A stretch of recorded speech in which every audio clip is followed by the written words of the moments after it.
last year, January, giingnan taga Marcos, wag yung kay utang kabubuton. Ang imong amahan, gipalubong sa akong amahan. Ang akong amahan, gipapreso nimo. Hindi po dapat mahinto ng utang na loob ang pagpapatupad ng batas. Hindi po dapat traidorin, katulad ng aking sinabi, ang pagpapatupad ng batas, ang pagpapatupad ng commitment with the Interpol. Hindi po dapat na dahil lang kaibigan o dahil naging kasama, hindi na po tutuparin ang batas at tatraidorin na po ang konstitusyon dahil lamang sa utang na loob.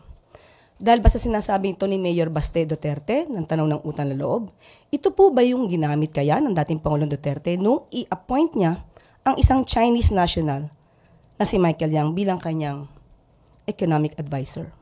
Hindi po ba ito pagtataksil? Dahil isang Chinese national ang in-appoint bilang economic advisor. Dahil din po ba ito sa utang na loob? Tanong lang po yan.